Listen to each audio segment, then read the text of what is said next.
올해가 그 전라북도가 그러니까 128년 만에 전북 특자도로 바뀌는 원년인데요.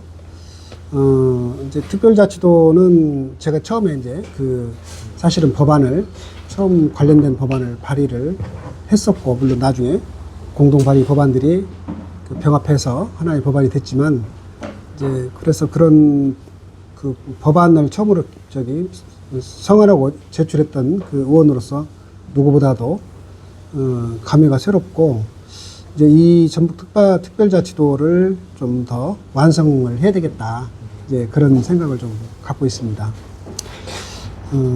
그리고 이제 출범만큼 이 전북 특별자치도가 제대로 성장할 수 있도록 이제 기틀을 만들어야 되는데, 우리 전북 특별자치도는 지금 글로벌 생명경제 도시를 표방을 하고 있죠.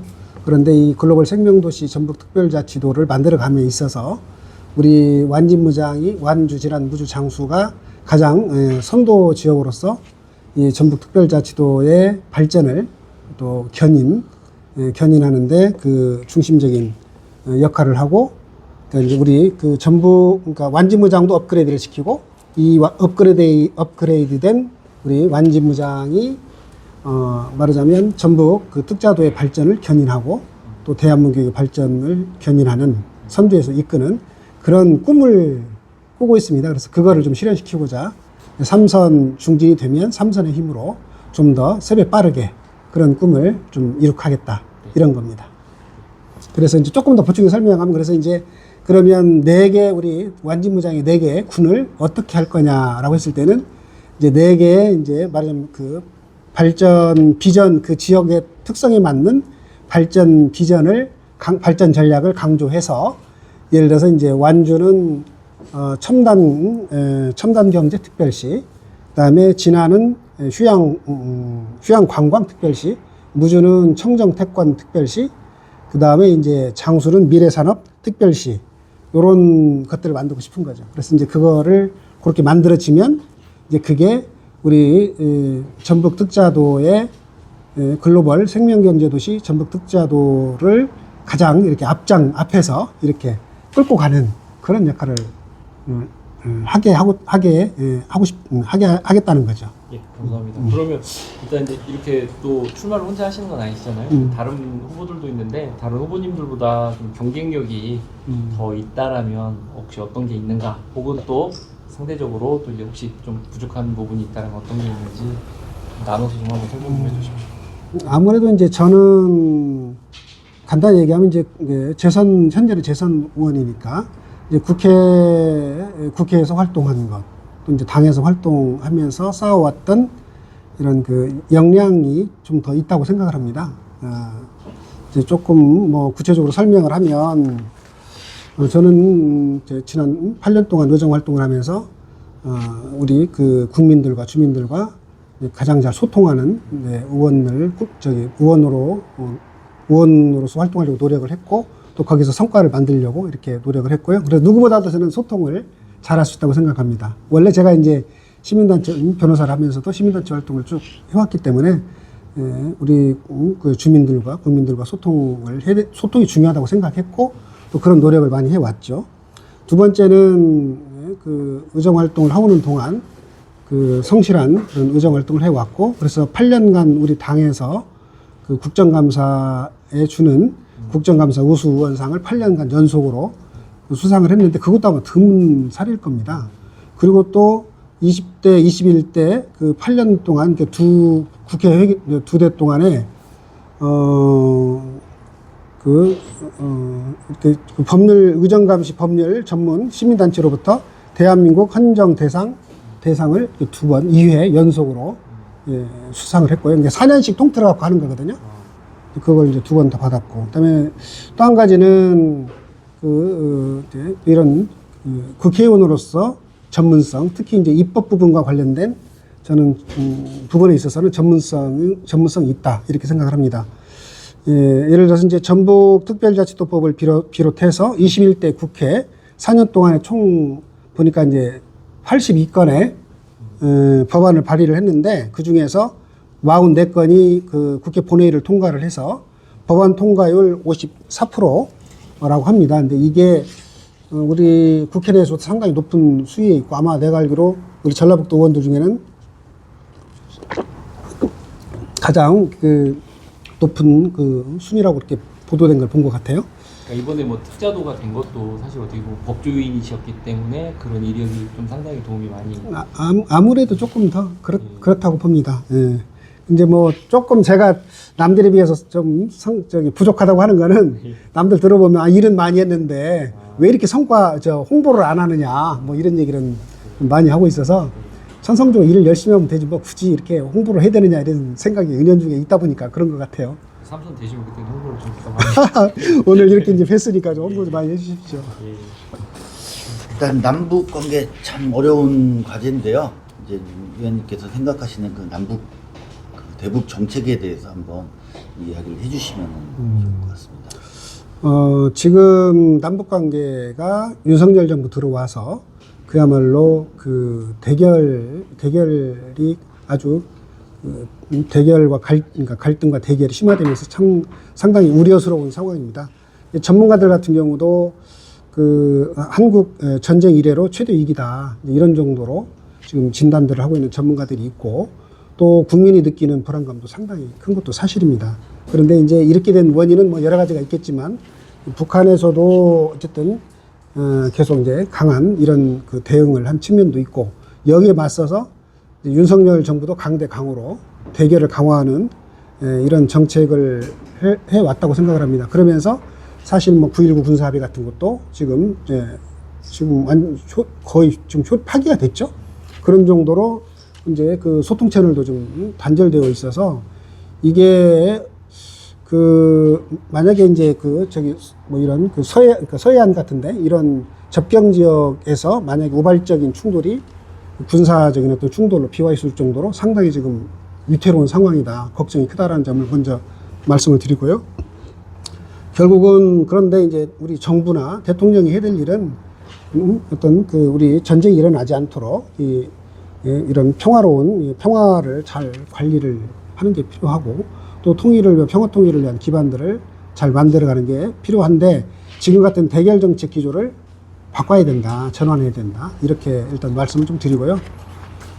그러려면 일단 그 남북 간에 어떤 실질적인 대화가 좀 될 수 있도록 좀 하는 노력이 필요하고 그러면서 지금은 이제 아예 그 최소한의 소통도 지금 끊어져 있기 때문에 이 소통을 복원하는 거, 이게 그 9.19 군사합의가 이제 정지되면서 소통이 안 되고 있거든요. 그래서 이제 최소한의 그 소통 채널도 지금 빨리 복원을 해야 된다 그런 거고요.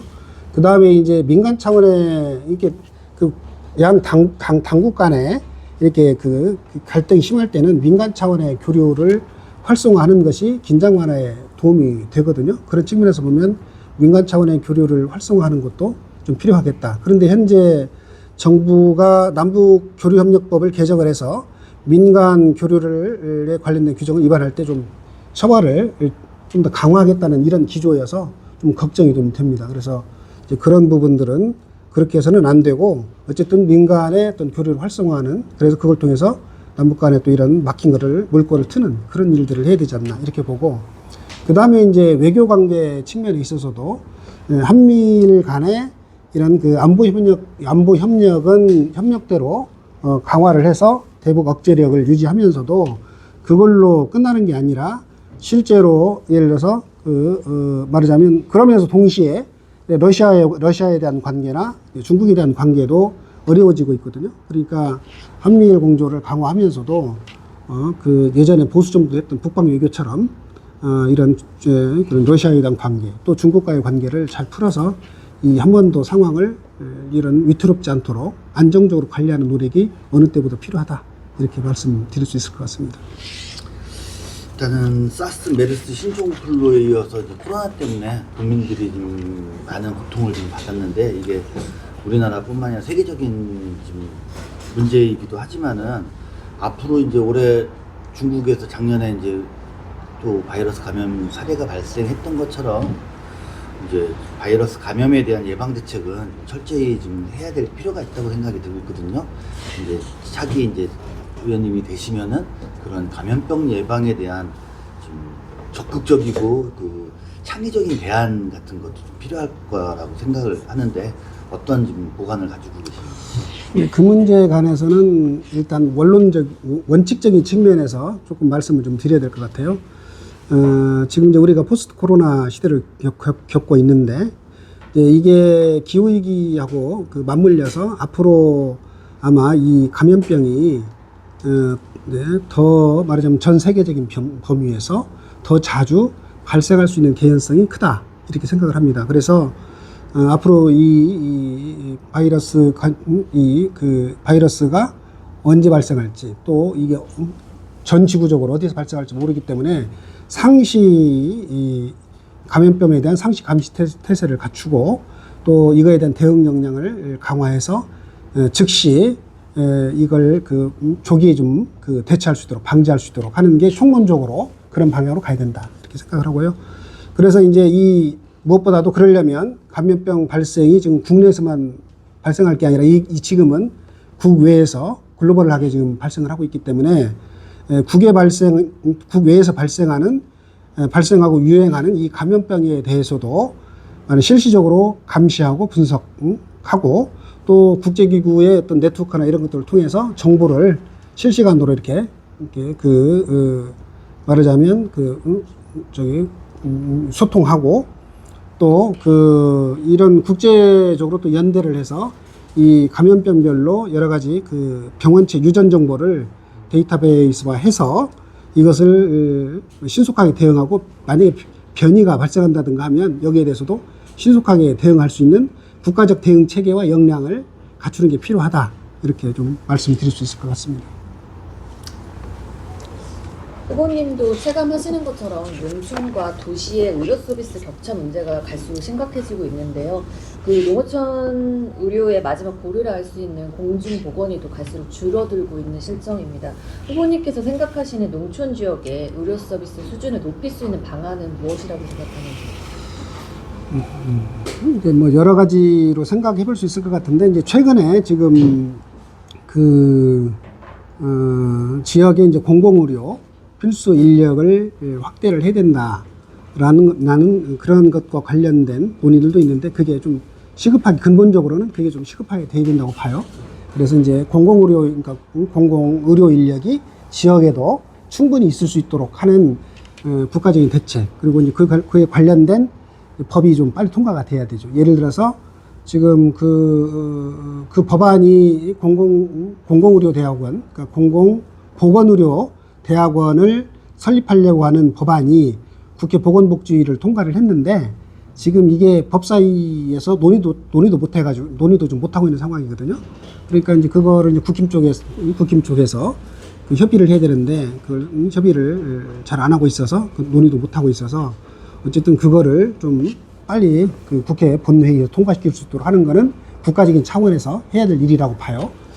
그리고 이제 지역적 상황으로 보면, 통계를 보니까 전국에 612개의 면이 있는데, 그 중에서 2000년 기준으로 병원이 한 군데도 없는 면이 지역이 538곳이라고 그래요. 그러니까 이제 그게 막 87.9% 정도 되는데, 이제 만약에 면에 그런 병원 하나도 없으면 그것은 예를 들어서 신속하게 예를 들어서 그 병원에 갈 수도 없고, 또 아이를 낳을 때도 예를 들면 저도 어려울 수도 있고, 그러니까 이거는 정주 여건에 있어서 가장 중요한 의료 부분이 취약하기 때문에 지역 소멸될 수 있는 요인으로도 이게 이제 작동을 하죠. 그래서 이 문제에 대한 대응이 좀 시급하고요.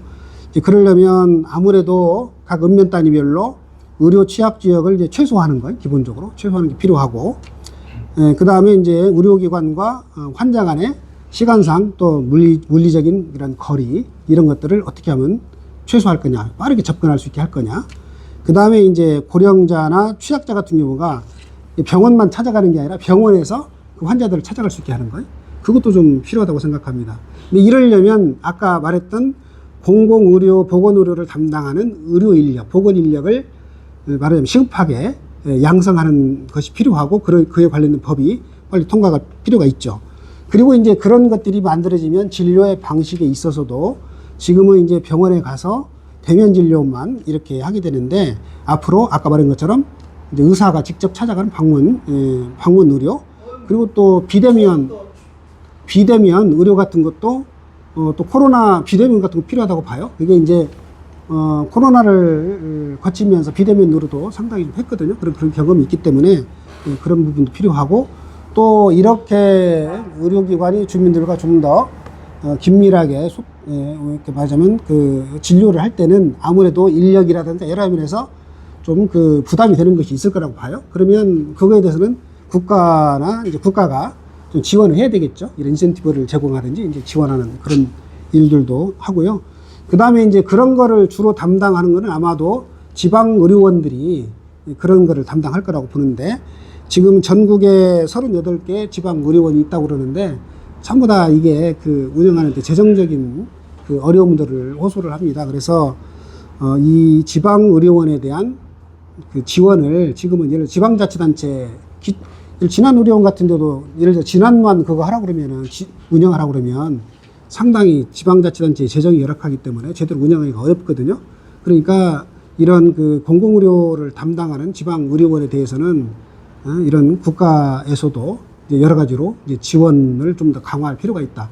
물론 뭐 그 지방의료원의 의료 장비에 대한 기능 보강 사업이라든가 이런 것도 국가 예산으로 하기는 하지만, 저도 예전에 제가 기억에 지난해 그 뭐죠 MRI 관련해 가지고 그 관련된 기능 보강 사업으로 예산도 확보를 했던 기억이 좀 잠깐 떠오르는데, 그런 것도 국가가 좀 더 지원도 더 하고 이제 그렇게 해야 되겠죠. 그럼 더 나아가서 이번에 이제 의료인력 증원 관련돼서 좀 시끄러운 상황인데, 의료인력 증원에 대해서는 어떻게 바라보고 계시는지? 증원해야죠. 증원은 해야 되는데, 예를 들어서 이제 두 가지를 같이 봐야 된다고 봐요. 하나는 증원하는데 다만 이제 속도의 문제를 봐야죠.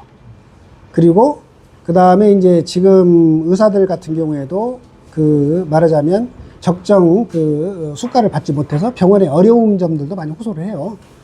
그런데 지금 정부가 한 번에 지금 2,000명, 한 해 2,000명을 지금 양성을 하겠다고 그러잖아요.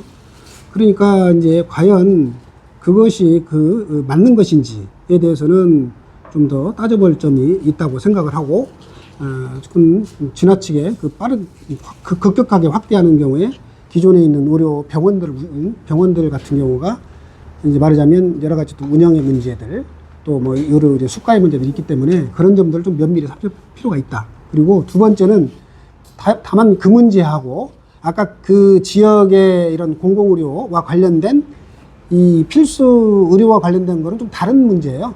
그냥 의사만 늘린다고 해서 이 보건의료가 확충이 되느냐? 그건 아니거든요. 그러니까 그것과는 별개로 그 보건의료를 담당하는 인력에 대해서는 별도로 양성 절차를 가져야 된다. 이렇게 말씀드릴 수 있을 것 같습니다. 앞서 잠깐 언급을 하셨었는데 전지구적 기후변화 위기 문제도 갈수록 심각해지고 있는데요. 기후변화 대응을 위한 완진무장 지역의 어떤 후보님이 생각하시는 대안책은 있으신지? 네, 우선은 그러니까 이제 우선 국가와 관계없는 완진무장만의 대책은 나올 수는 없는 것이고, 그러니까 이제 큰 틀 국가적인 차원에서 하면서 또 이제 지역의 특성에 맞게 대책을 세워야 된다고 보는데, 우선 지금 우리 지역의 상황들, 국가적 상황을 보면 이 심각해지는 기후 위기로 인해서 이상기후가 많이 발생을 하고, 이 이상기후로 인해서 특히 우리 농촌의 농업 부분에 피해가 많습니다. 뭐 서리, 냉해, 그다음에 또 폭우로 인한 장마, 그다음 이상 고온, 이제 이런 실제로 그런 것들이 농촌 지역에 많이 나타나게 되고, 특히 산간 지역일수록 그게 또 심해요. 그래가지고 그것이 이제 농작물에 대한 이제 이런 피해로 나타나죠. 그래서 그만큼 이 부분에 대한 대책을 마련하는 게 시급합니다. 근데 국가적인 차원에서는 이제 국가적인 차원에서 기본적으로 이걸 체계적으로 대응할 필요가 있는데, 그래서 제가 언제더라? 2000 아마 환노위원 시절에 기후위기 대응 녹색 성장, 예, 법을 말하자면 좀 길겠지만 기후위기 대응 하여간 법을 발의를 해서 이제 이것을 국가로 이제 체계적으로 대응할 수 있는 그 법적 기초를 좀 마련했습니다. 그래서 2050년 탄소 중립을 국가적으로 2050년까지 탄소 중립을 할 수 있도록 하고, 그것을 위한 국가의 전략, 국가의 기본 계획을 세우도록 하고, 거기에 따라서 정부의 각 부처가 그 탄소 중립 계획을 세울 수 있도록 지금 법이 이제 그렇게 만들어졌어요. 그래서 그에 따라서 이제 이런 정부의 각 부처가 여러 영역별로 그런 계획들을 세워서 현재 하고 있죠. 그 다음에 이제 그리고 이제 이런 것들이 이제 도 차원, 그 다음에 기초지방자치 차원에서도 그런 것들을 이제 계획을 세워서 또 풀어 나가면서도 조금 이제 한 가지 강조를 하고 싶은 것은, 이걸 좀 더 이렇게 지방자치단체부터 전면적으로 이렇게 참여하려고 그러면 지방자치단체에도 이 법에 따라서 그 탄소중립지원센터를 둘 수 있도록 이렇게 해놨거든요. 그러니까 탄소중립지원센터를 좀 빠르게 설치해서 이것이 그 각 기초지자체 차원에서 예를 들어서 에너지 전환, 그다음에 산업, 주거, 교통, 모든 분야에 있어서 그다음에 또 일상생활에 있어서 이 탄소 중립을 실천할 수 있도록 하는 그런 노력을 좀 더 이렇게 그 주민들과 함께 실천할 필요가 있다. 그걸 좀 특별히 강조를 하고 싶고요. 그다음에 이제 이거를 국가적인 차원에서 대응하는 이제 기본 시스템은 두 가지라고 봐요. 하나는 그러니까 기후위기가 이제 결국은 온실가스 발생으로 인한 기온 상승 문제가 있기 때문에 온실가스를 감축하기 위한 방향이 하나 있어요. 그러니까 온실가스 감축을 위한 거고, 그래서 그것을 2050년까지 탄소 중립을 해야 된다는 거고, 이 탄소 중립을 말하자면 에너지, 산업, 이런 그 주거, 또 교통, 모든 분야에 있어서 줄이는 노력을 기본적으로 하는 게 한 축. 그 다음에 두 번째는, 특히 이제 우리 농촌 지역과 관련해가지고, 이걸로 인한 그 여러 가지 재난재해들이 많기 때문에, 그리고 그건 추세적으로 나올 수밖에 없기 때문에, 이것을 말하자면 이것에 적응하는 대책, 적응 대책. 그러니까 최소화하고 피해를 최소한 적응 대책도 같이 세워야 되는 거죠. 그러니까 예를 들어서 농업 같은 경우도 그러려면 예를 들어서 하천 정비 같은 것도 이제 범람할 수가 있잖아요. 그러니까 이제 제방의 높이나 이런 것도 좀 말하자면 500년도로 말하자면 더 설계 기준을 높인다든지 예방하기 위한 이런 걸 해야 되고요. 두 번째는 그렇게 해서 만약에 피해가 발생을 했다. 그럼 농작물이 피해가 발생하잖아요. 그러면 현재 있는 그 농업재해보상법이라든가 농작물 피해 그 재해보험법이 있는데 이런 것들이 현실에 안 맞아요. 그래서 이런 것들도 기준을 보상 기준이나 보상 기준과 보상의 대상을 좀 더 확대해서 그 피해가 제대로 될 수 있도록 하는 것도 사실은 적응대책으로 꼭 해야 될 일이죠. 예방과 이런 피해를 빠르게 복구하는 이것도 같이 해야 되고요. 그다음에 이제 우리 농촌 지역에서는 조금 더 생각해 볼 점은, 농촌 지역이 갖고 있는 특성이 농촌에는 산도 많고 그다음에 들도 있고 물도 있고 넓잖아요. 그러니까 이거를 잘 활용해서 기본적으로 재생에너지를 확대를 해야 된다. 저는 그렇게 생각을 합니다. 그런데 재생에너지를 그냥 확대하면 안 되고 이게 새로운 갈등 요소들이 될 수가 있기 때문에 주민 상생형 재생에너지를 확대를 해서 기후위기에 대응하면서 이것이 주민의 소득에도 말하자면 소득 발생에도 기여를 하고, 다시 말하면 이게 농촌형 기본소득의 한 재원이 될 수도 있다. 저는 그렇게 생각을 해요. 예를 들어서 잘 아시다시피 우리 자원들을 따지면 지난만 같은 경우에도 예를 들어 용담댐이 있는데 거기에 그 수질에 문제가 없다는 전제하에 이런 수상태양광, 또 이런 각종 농업용 저수지들 있잖아요. 그 저수지들에다가 이런 그 수상태양광들을 설치를 하고 거기서 생기는 소득을 그 지역 인근 주민들하고 이제 공유하는 거죠. 이런 것들도 필요할 수 있다고 보고, 그 다음에 이제 태양광, 육상태양광 같은 경우에도 영농형 태양광, 영농형 태양광을 좀 더 확대할 필요가 있죠. 그러면 농사를 지면서도 태양광을 할 수 있고 그로 인한 소득이 되니까 요즘 농촌에 농업만 해가지고는 소득이 참 없거든요. 근데 이제 그것을 보완할 수 있으니까 그게 아주 좋은 효과가 있을 거고요. 그 다음에 예를 들어서 축산분뇨들 있잖아요. 축산분뇨들 같은 경우도 이 축산분뇨의 그 바이오가스를 이용해서 열과 전기를 생산하면 그것이 한편으로 보면 이 유해한 환경 어떤 그 오염 물질을 배출하는 거를 말하자면 그 제어함으로써 환경에도 좋고 또 그 기후위기에 대응해서도 좋고 그리고 거기에서 발생하는 열과 전기를 이런 스마트 농업을 하는 이쪽으로 연결을 하면 스마트 농업을 하는 데가 에너지를 공급할 수 있거든요. 그럼 농사 짓는 데도 좋고 말하자면 그렇게 활용할 수가 있죠. 그리고 예를 들어서 특히 이제 완주 무진장 지역은 산림이 많잖아요. 이 산림 같은 경우에도 이런 그 미이용 그 산림 산림 자원들을 잘 활용해서 이걸 가지고 또 말하자면 그 재생에너지로 이렇게 활용할 수가 있기 때문에 이제 이런 것들을 다양하게 할 수 있죠. 간단히 요약하면 우리 농촌 지역에서는 그 재생에너지를 많이 확대를 해야 되고 그 재생에너지를 하는데 상생형으로 이렇게 하게 되면 그것이 기후위기에도 대응되면서 지역 주민들에게는 하나의 새로운 소득원이 돼서 기본소득의 재원으로 될 수 있는 일거양득의 효과가 있다. 이런 말씀을 드리는 거고 그러려면 그 지역에 여러 가지 지금 보면 각종 조례나 이런 걸로 인해서 태양광 설치하는 데에서 거리 제한을 많이 두고 규제를 많이 하고 있거든요. 그래서 이제 이런 주민 상생형의 경우에는 규제를 가능하면 가급적으로 빨리빨리 좀 풀어주고 또 지방자치단체가 적극적으로 이런 그 재원 같은 것도 마련해서 이런 상생형 재생에너지 확대 정책을 아주 빠르게 추진할 필요가 있다. 이렇게 말씀을 드릴 수 있을 것 같습니다. 말씀하시니까 그 축산분뇨 관련 바이오가스도 있는데 지금 사실 완주에서 지금 조금 실험을 하고 있거든요. 김제 쪽이랑 현재 축협에서 기술이 있는 게 있어요.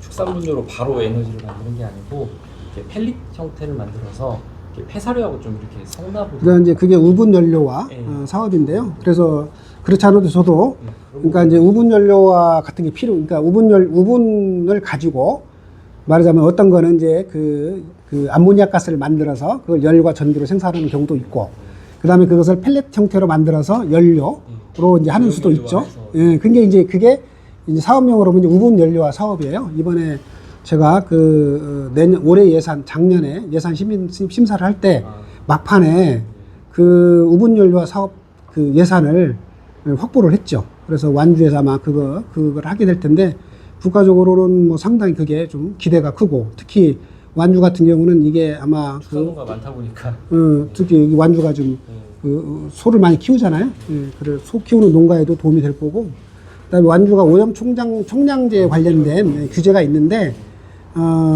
이런 규제를 또 이것이 있음으로 해서 그 규제를 완화하는데도 도움이 돼서 다른 산업 발전에는 또 좀 도움이 될 겁니다.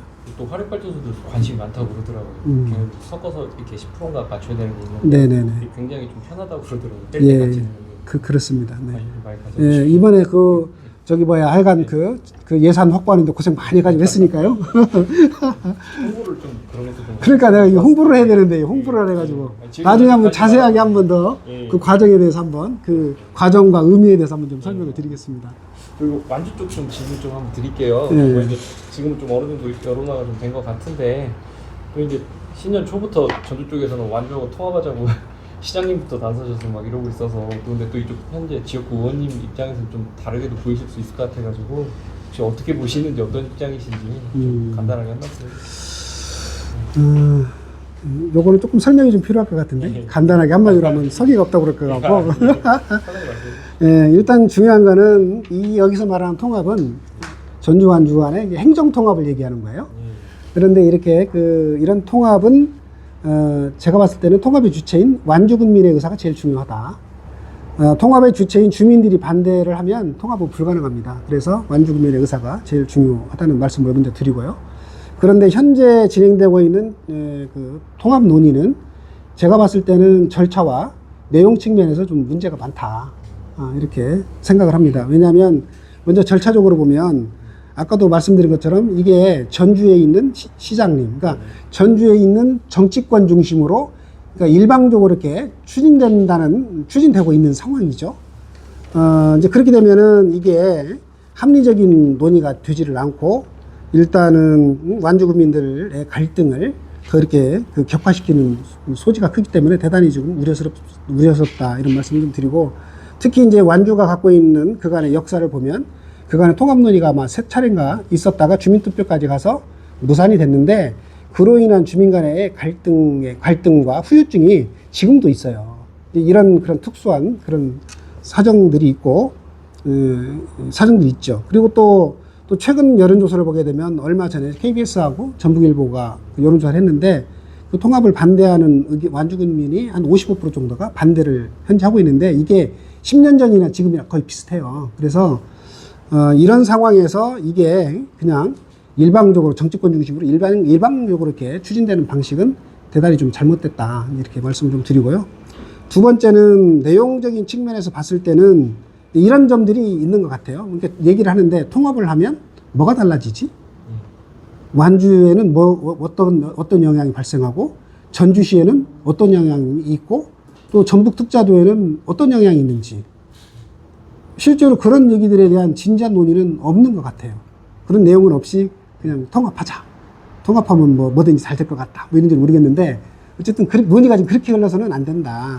그러려면 예를 들어서 이게 제대로 진지하게 논의가 되려면 말하자면 정치 논리를 배제하고 이게 그 완주군이나 전주시, 전북 특자도 세 곳 모두에게 이익이 되는 방안인지 이런 것이 이런 검토가 돼야 된다고 봐요. 그런데 이게 논의가 되는데 예를 들어서 어느 한쪽의 일방적인 희생을 말하자면 전제로 해서 추진해서는 안 된다. 예를 들어서 그 전주가 크니까 혹은 전라북도가 크니까 완주군은 희생해도 돼. 이제 이런 식으로 접근을 해서도 안 되고 또 뭐 전주시가 또 무조건 희생해도 해도 된다. 이런 것은 아니고 이게 전주시 완주군 그다음에 전북 특자도 타원에서의 전체적인 공동이익이 되는 것인지 이제 이런 거에 대한 우리가 고민이 이제는 좀 필요하다 이런 생각이 들고요. 특히 이제 전북 특자도가 출범했잖아요. 전북 특자도가 출범을 했기 때문에 이 속에서의 또 통합 문제는 어떻게 봐야 될 건지 우리가 좀 고민할 필요가 있어요. 지금 이제 내가 알기로는 우리 전라북도가 작년에 국가계획에 따른 그 전북 발전계획을 2023년도에 세운 걸로 알고 있는데 거기에 하면 전북을 말하자면 5개 권역으로 이렇게 발전시키는 그 방안 전략이 있는 걸로 알고 있어요. 예를 들어서 전주, 완주, 익산을 중추도시권 이게 한 100만 정도 됩니다. 그 다음에 그 분산 김제 부안 서만금권 그 다음에 무주진안 장수 동북권 그 다음에 그 임실순창 남원 동남권 정읍고창 말하자면 그 서남권 요렇게 이제 5개 권역으로 이렇게 지금 되어 있는데 그래서 지금 같은 말하자면 지방소멸 시대에 예를 들자면 이런 부울경 메가시티처럼 그러니까 이게 협력할 수 있는 이제 이런 필요성들은 충분히 있을 수 있다고 보면 그런 경향들이 있죠. 이런 상황에서 예를 들어 전라북도 14개 시군이 그냥 뭐라고 해야 되나 각자 도생하는 방식으로 발전할 수는 없을 거예요. 그렇다면 지금 생각할 수 있는 거는 아까 이제 서로 그 시너지 인근 도시 간에 시너지 효과가 날 수 있는 권역별 발전 전략들이 필요하고 저는 이제 전북 발전 계획에는 그런 것이 담겼다고 봐요. 그러니까 이제 그런 것에 대해 그런 것 속에서 이 통합 문제나 이런 것들이 어떻게 될 건지도 지금 연구 검토가 필요하다고 생각을 해요. 그러면서 동시에 그 연구하고 검토하는 것과 동시에 이런 그 상생산업들 권역별로 상생산업하는 것들은 대단히 필요하다. 상생사업하는 거. 예, 전주완주 이런 뭐 상생사업.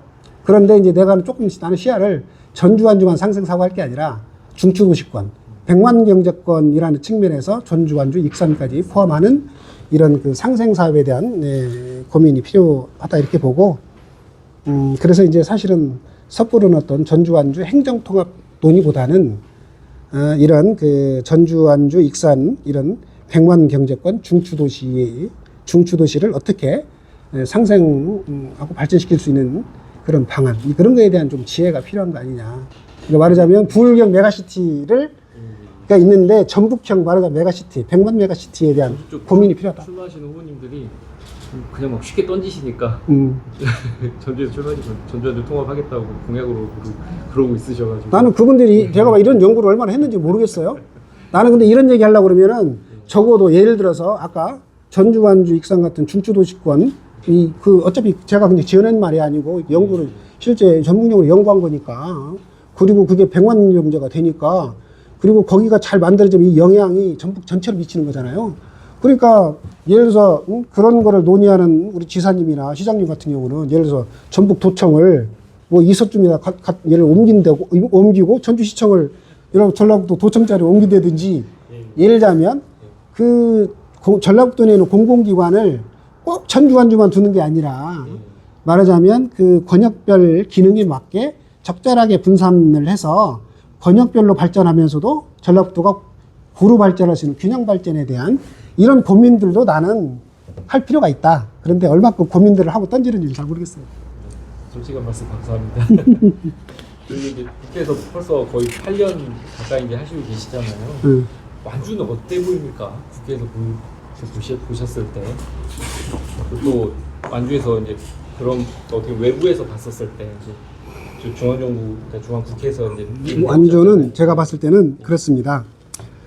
진짜 국가적으로는 그 지방 소멸, 국가 불균형 이게 정말 심각한 문제거든요.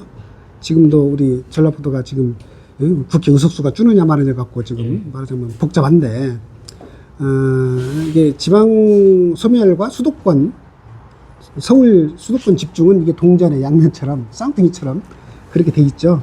그런데 이런 지방 소멸 위기 속에서 완주는 지방 소멸의 위기를 극복하는 희망을 보여주는 도시다. 저는 그렇게 생각해요.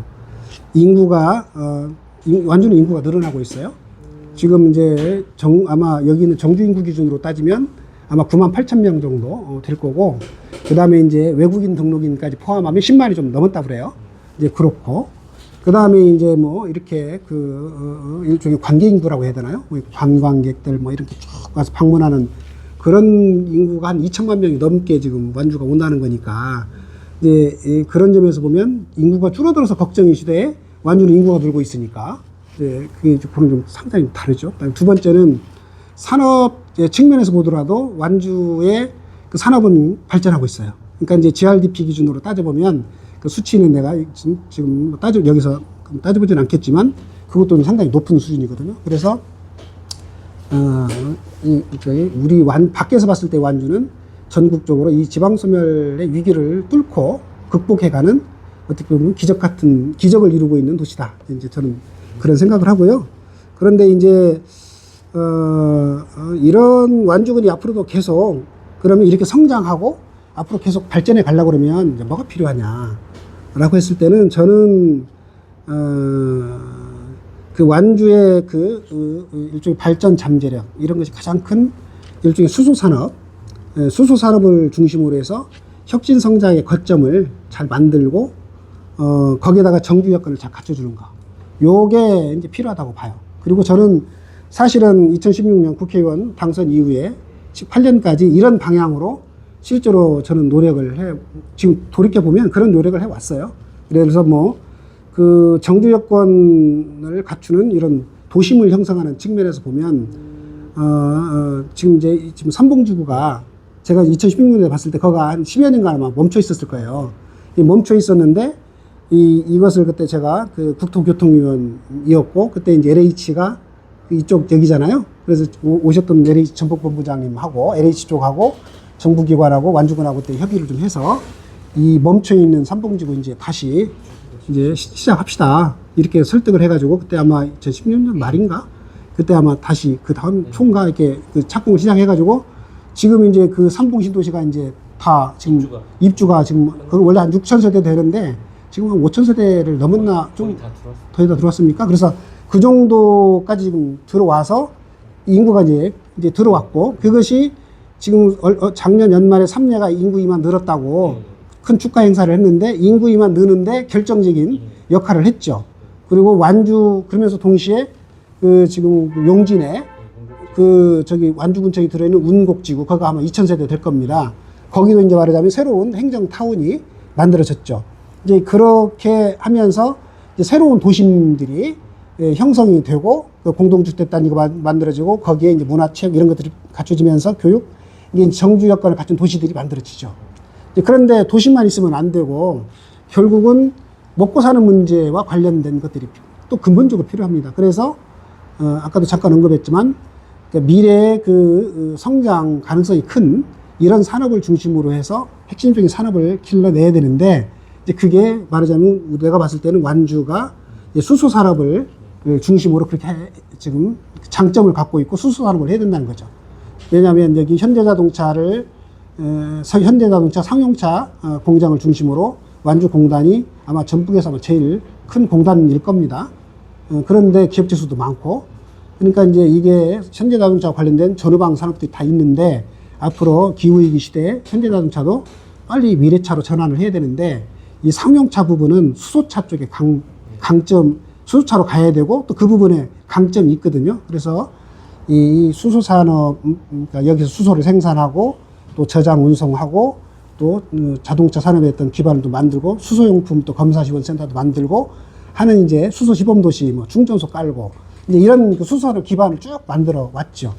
그래서 완주가 정말 발전하려면 수소 산업의 메카로 그 말하자면 그 성장 거점을 잘 만들 필요가 있다. 아마 그 완성은 앞으로 쭉 가야 되겠지만 중요한 것 중에 하나가 이제 올해 그 수소특가 국가산업단지 이게 작년에 공모는 됐는데 아직 예타 통과를 못했어요. 이제 올해 이제 그거를 국가산업단지로 잘 만들어야 이제 말하자면 그야말로 이제 제도적 기반들이 산업적 기반이 탄탄하게 갖춰지리라고 봅니다. 여기에다가 이제 수소 산업에다가 향후에 이제 우리 완주리 갖고 있는 뭐 이러면 뭐 대둔산 또 모악산 또 만경강 이제 이런 그 생태 자원들이 다 있으니까 여기에 이제 문화, 관광, 체육 관련 산업들을 저기 더 키워서 이제 또 유동인구, 관계인구, 체류형 관광객들이 오게 함으로써 이제 오게 하는 것도 필요하죠. 그런 방향으로 쭉 노력하다 보면 이제 아까 이제 지금 완주가 지방소멸 시대를 이겨가고 있는데 더 지속 가능하게 성장할 거다 이렇게 보는 거고요. 제가 이번에 완주에 그 첨단경제 특별시 공약을 했는데 거기 이제 그런 것들을 하기 위해서 5가지를 거기다 넣어놨어요. 이제 아까 산업적인 측면에서는 그 저기 뭐야 수소특화 국가산업단지 그거 하고 그 다음에 그거를 교통으로 연결해야 되기 때문에 이제 앞으로 이제 익산 시범 클러스터하고 여기 3단을 연결하는 그 산업선 철도 교통을 연결해서 혁신 성장의 거점을 만드는 거. 그 다음에 이제 만경강 수변도시와 관련된 그런 산업들, 문화관광, 체육 산업들을 키우는 거.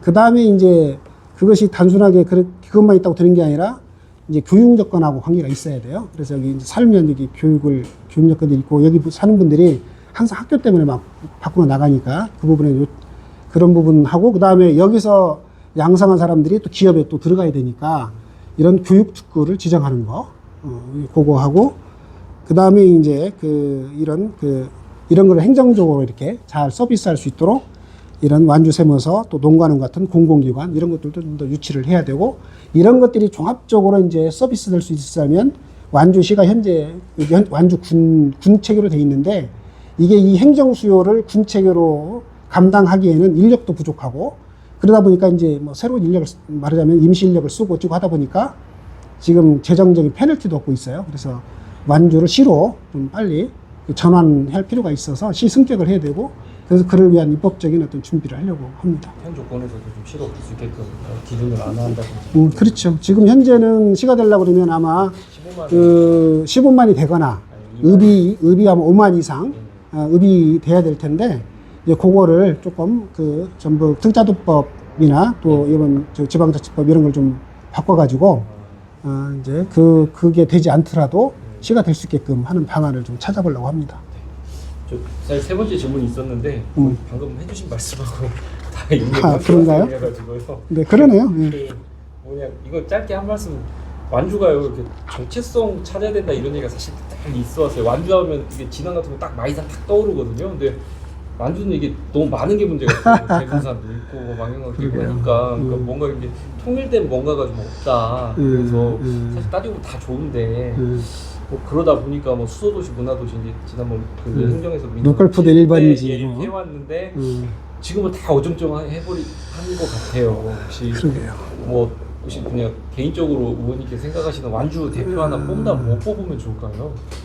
아니 저는 솔직히 이제 그거 이름은 내가 잘 모르겠는데 다만 이게 완주는 그야말로 그 대표적인 도농복합도시다 라고 생각을 해요. 대표적인 도농복합도시, 지방소멸을 이겨나가는 대표적인 도농복합도시인데 이 대표적인 도농복합도시의 이름을 뭐라고 해야 뭐 하나 될지는 예쁜 걸 만들어내면 좋을 것 같아요. 그거는 조금 고민을 해봐야 될 것 같아요. 현상에서 좀 포인트를 뽑아내는 노력이 필요하다. 네.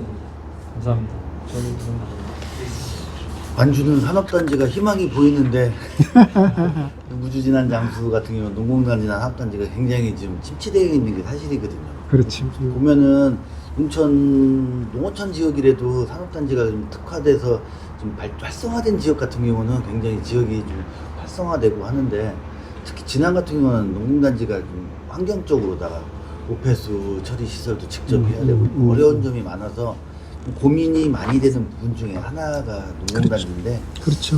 뭐 특히 진안의 농공단지가 좀 활성화돼서 지역이 좀 활기를 띠게 하려면은 좀 어떤 좀 해결책이 좀 필요할까 고민을 많이 하고 있지만 답이 안 나오거든요.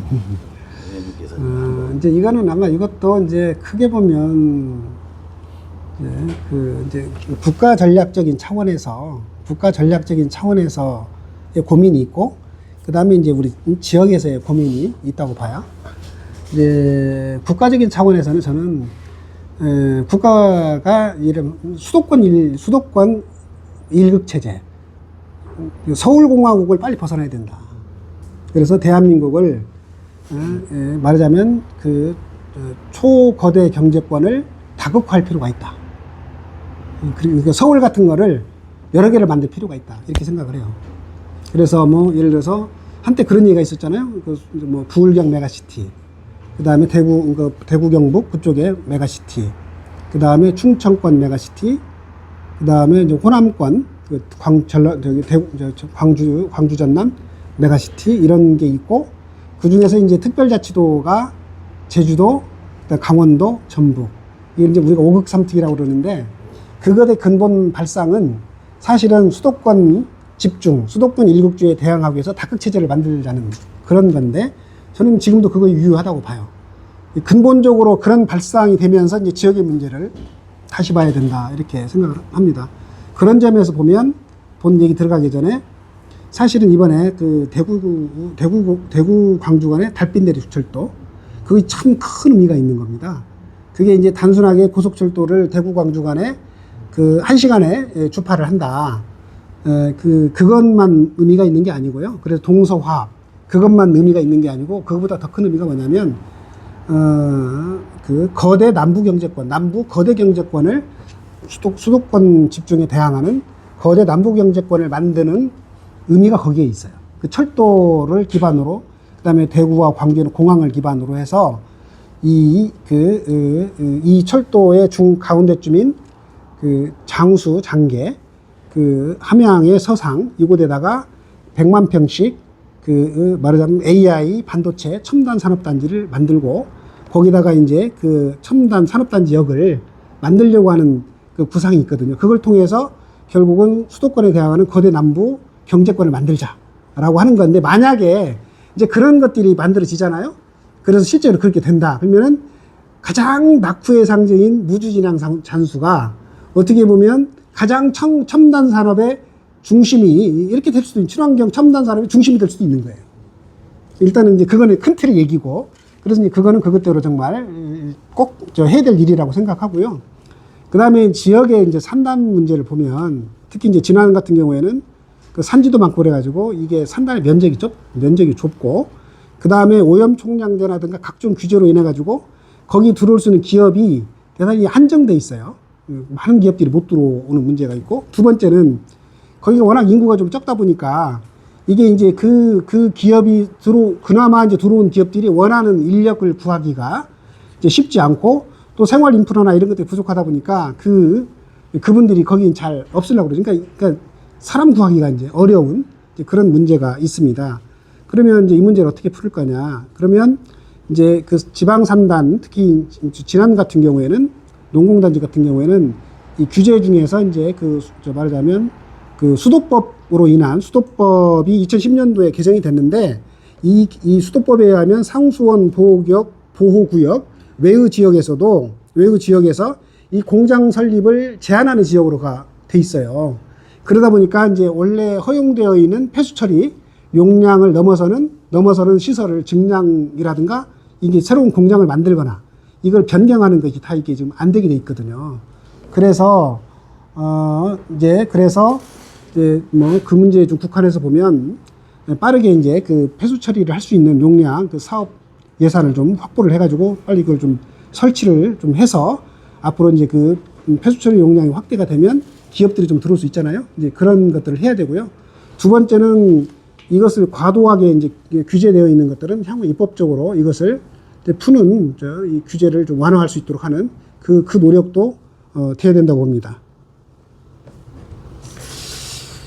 작년에 좀 지역에서 이제 그 작은 학교 살리기를 위해서 굉장히 많은 노력들을 좀 해서 올해 입학생이 8명 늘었어요. 아, 그래요? 전학생까지 하면은 좀 더 많은 숫자가 늘었지만은 그래 전체 학생 수를 보면은 그렇게 좀 암울한 게 사실이거든요. 그러니까는 작은 학교가 어울림 학교라든지 농촌 유학이라든지 이런 좀 그 제도적인 장치들로 인해서 많은 학생들이 오고는 있지만 그래도 작은 학교에 대한 폐교에 대한 위기감이 굉장히 좀 커져 있어서 동양 뭐 그리고 외궁초 뭐 이런 데 같은 경우는 굉장히 입학생 구하기 좀 힘든 상황인데 일단 어떻게든 이제 지역에서도 노력을 하겠지만은 지역을 넘어서는 그 국가적인 그 작은 학교 살리기 쪽에 좀 대안이나 해결책 같은 것도 필요하다고 보거든요. 어떤 게 있을까요? 그러니까 이제 이 문제도 이제 근본으로 돌아가면 두 가지 문제를 풀어야 된다고 봐요. 하나는 이제 인구 절벽 문제, 저출생, 초고령화 문제, 저출생 문제를 어떻게 해결할 거냐라는 게 이제 하나의 문제가 있고, 두 번째는 그 지역 균형 발전 문제, 지역 소멸 문제를 어떻게 할 거냐 문제가 같이 있는 거죠. 근데 이제 그게 이제 두 개가 약간 다르면서도 중첩돼 있는 게, 특히 농촌에서는 그게 또 양쪽이 좀 다 그게 같이 복합적으로 작용을 해요. 농촌에서는 그 농사만 지어 갖고는 못 먹고 사니까 젊은 사람들이 떠나요. 떠나게 되면 어떻게 되냐면 젊은 사람들이 없으니까 어르신들만 많잖아요. 그러니까 이제 인구로 따지면 출생률보다 사망률이 높아요. 그래서 자연적 인구 감소 요인이 생기죠. 그 다음에 이사를 가니까 사회적 인구 감소 요인이 생기죠. 이제 그런 것이 말하자면 이제 기본적으로 그게 가장 이제 극심하게 나타나는 게 주로 이제 농촌 지역에서 나타나죠. 그래서 이 문제를 해결하려고 그러면 그냥 지역에서만 지역적 시각만 갖고는 문제 해결은 안 되고, 국가적인 차원에서 큰 틀에서 인구 소멸 문제를, 그러니까 저출생 고령화 문제, 인구 절벽 문제를 어떻게 해결해서 어떻게 출생을 할 수 있는 높일 건지, 요 문제에 대한 종합적 대책을 세워야 되고요. 두 번째는 아까 했던 얘기 같은데, 이제 국가적인 차원에서의 국가균형 발전 정책, 이거를 제대로 해서 수도권에 대항할 수 있는 다극적 이런 초방역 이런 그 체제를 만들어야 된다라는 거고요. 그 다음에 이제 우리 지역적 시각에서 우리가 조금 더 집중해서 보면, 결국은 학교가 없으면, 학교는 교육의 기능도 있지만 사실 그 마을의 공동체를 유지하는 그런 기능도 있어요. 그러다 보니까 이제 정부가 지금도 아마 원칙적으로는 1계면의 1학교 원칙을 갖고 있는데, 그나마도 아마 그 1계면의 1학교를 할 때 아마 폐교 기준이 그 전교에서 10명인가 아마 그럴 겁니다. 그런데 그 기준도 안 돼가지고 이제 말하자면 없어지거나 또 통폐합되는 이제 그런 일들이 나타나고 있어서, 결국은 작은 학교를 살리기 위한 노력을 해야 되는 거죠. 그게 이제 교육도 해야 되고, 그 다음에 그 지역도 말하자면 살려야 되는 건, 그거를 해야 되는 건 그렇게 해야 되는 거고, 그걸 위해서 정부 차원에서도 아까 말하자면 농촌유학 활성화하는 이제 그런 것도 있고, 어울림 학교 이런 제도도 지금 하고 있죠.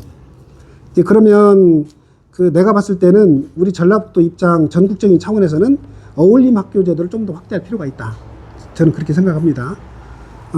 이제 어울림 학교라는 게 뭔지는 아시죠? 그러니까, 이게 같은 공동 학군 내 학군이 다르더라도 작은 학교, 소규모 학교에 대해서는 어울림 학교로 지정이 되면 큰 학교에 다녀야 될 학군에 있는 학생들도 그 작은 학교를 다닐 수 있게 해주는 거거든요. 저희들도 그렇게 다녔어요. 그렇습니까? 양화문교. 그런데 이제 그래서 이제 그렇게 해서 지금 그렇게 되면 그게 실제로 작은 학교를 살리는 데 있어서 그렇게 중요한 역할을 해요.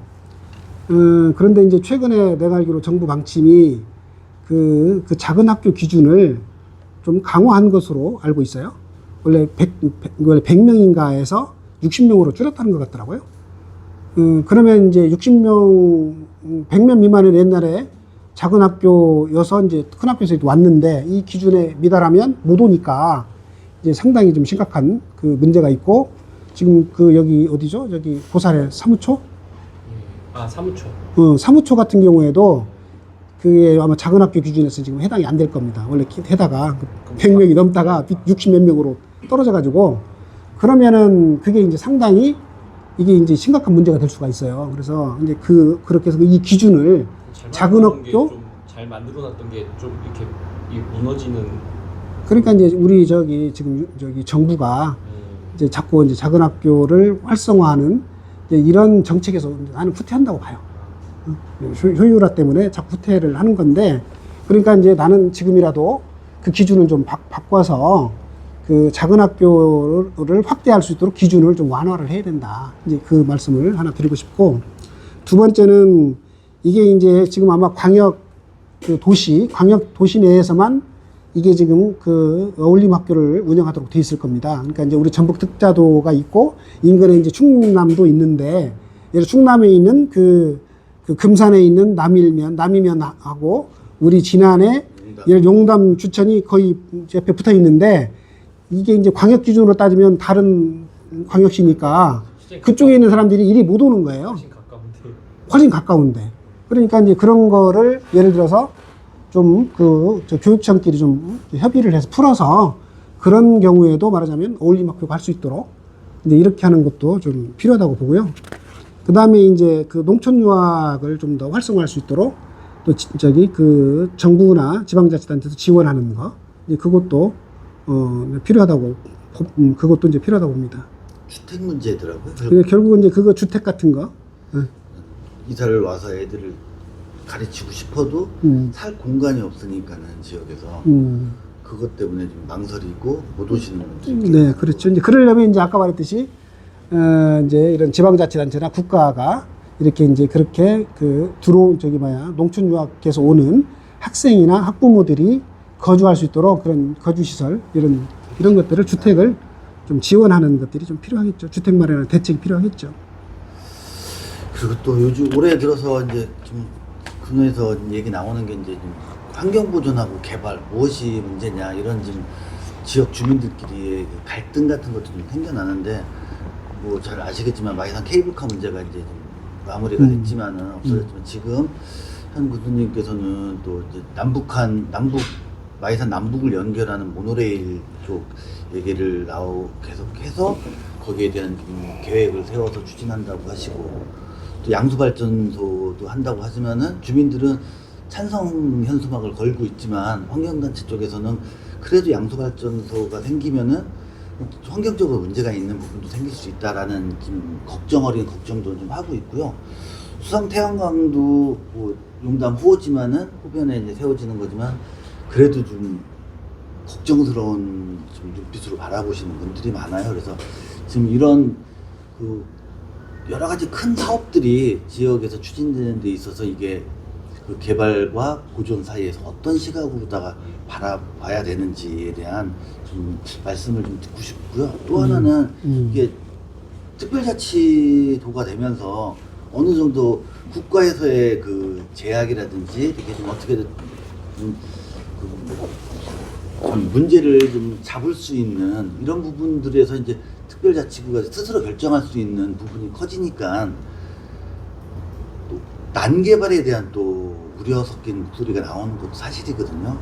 이 두 가지 문제를 좀 어떻게 좀 바라보고 해결해야 될지 의원님의 생각을 좀 한번 듣고 싶습니다. 네. 참 지방에 있는 우리 지방자치단체들이 고민이 많습니다. 인구가 계속 줄어들고 가고 있고, 우리 전라북도에서도 몇 군데 빼고는 지금 인구 소멸 위험 지역으로 이미 돼 있지 않습니까?